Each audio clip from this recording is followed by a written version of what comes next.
Hello everyone, my name is Monster Review Girl and welcome to episode 1 of my Monster Girl Encyclopedia review series.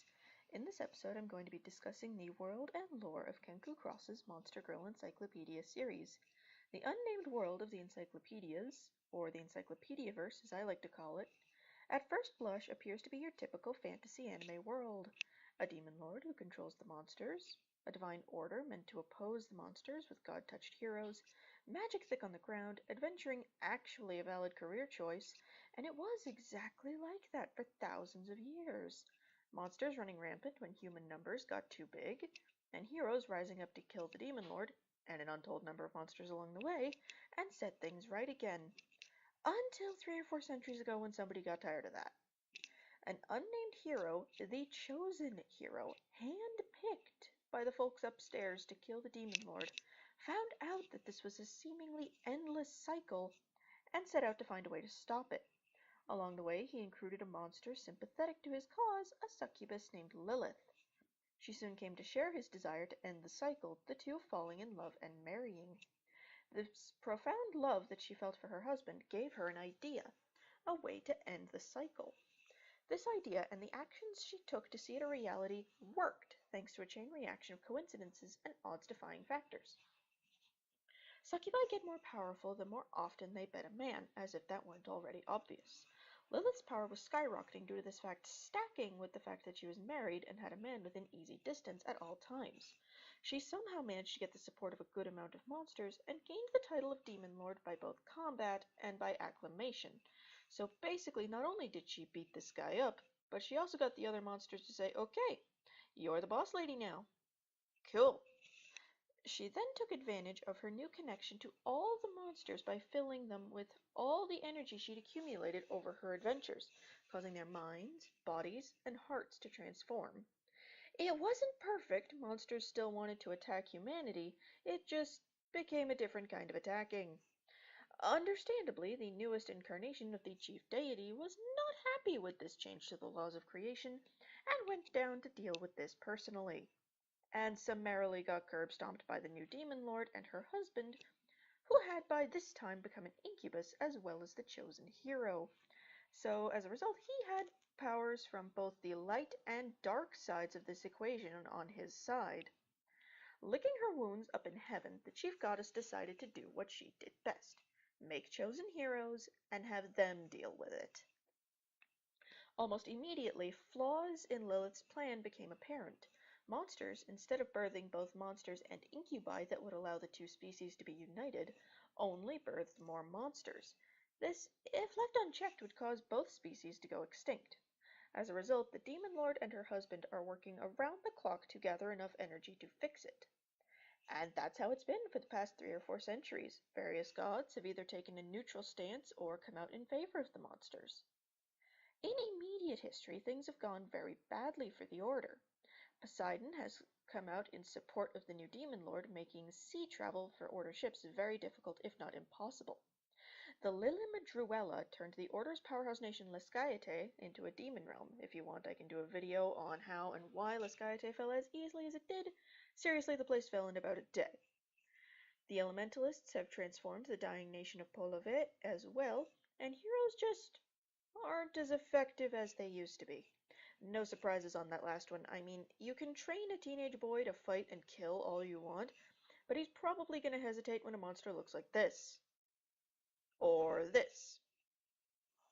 On a different note, the nations of Zipangu and the Mist Continent have recently been discovered.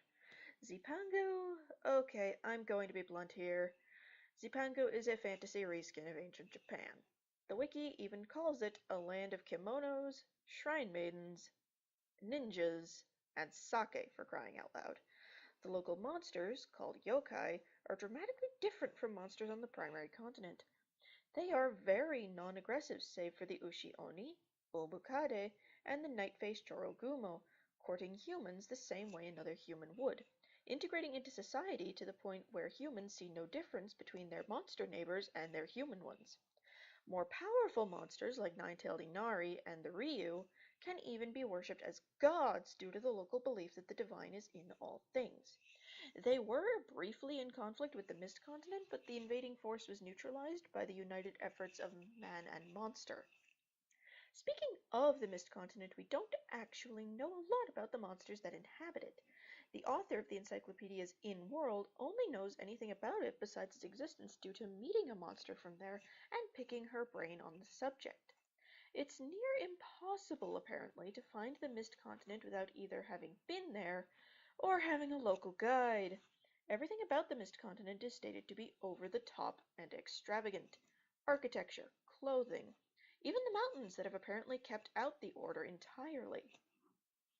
These mountains supposedly have godlike monsters dwelling atop them, the demon energy flowing off of them becoming the mists that the continent is named for. The populace is divided into 3 factions, which have summarily formed into 3 nations. These 3 are in conflict with each other constantly. The Land of the 4 Gods is a land where monsters and demons coexist in harmony, a type of land called a bright green demon realm. Demon realms and how mana works now are complicated enough that they'll get their own video. The Land of the 4 Gods generally fights only to defend its own borders. The Land of the 4 Fiends, on the other hand, is a variant of the dark green demon realms called an extreme dark demon realm. They are populated by monsters largely and can be said to produce the strongest. They, like the realm of the 4 Gods, have no interest in conquest, only running raids to take husbands. The Land of the 4 Souls, the land which the monster the author spoke to knew the least about, is a human-dominated land that is very aggressive in regards to conquest, but can't seem to actually take over. Aside from this brief political overview and information on less than 10 monster species, we know next to nothing about the Mist Continent. Finally, the unnamed author of the series. Called the Wandering Scholar, this man travels the world documenting the various monster species despite great personal risk. Not just from the Order, who view him as a blasphemer who needs to die swiftly, but also from the monsters he's documenting for reasons I can't outline on YouTube. This is a man with a will and metaphorical balls of steel. He's interviewed the head of the monster faction Sabbath. Monster Politics gets its own video. The demon lord herself took shelter with the Lilim Druella in Lescaete when the Order first wanted his head on a stick, and collaborated with one of the beings responsible for the transformation of Polove on a travel guide for her new home. Despite the dangerous nature of the project he has undertaken, it appears to be very much a labor of love. He tries to remain neutral, but does come out as critical of some things, like putting certain types of monster on a pedestal over others, and a blasé attitude towards monsterification and its long-term ramifications. Again, monsterification is a topic that will get its own video. The Wandering Scholar was last seen preparing to sail to the Mist Continent with his Lenanshi companion. While the powerful monsters he has become friends with are certain he's alive, his location is unknown. Until his return, the Baphomet Runya has taken up work on the 3rd volume. And that is the history and lore of the Monster Girl Encyclopedia series. A lot of the information is incomplete. We don't even have a name of the main continent, but in a way that adds to the immersive feel of the book. The book, when you're reading it, assumes you already know what the main continent you live on is called. If anyone knows more about this place than what I've outlined or has any questions, please let me know in the comments and I'll try to reply to you to the best of my ability. I hope you all found this video informative. If you want to know more or see if a monster you like has a page, please check out the wiki. The people there are incredibly nice, they love what they're doing, and it shows. Please leave a like or comment, maybe even subscribe if what I'm doing is your cup of tea. This is Monster Review Girl signing off.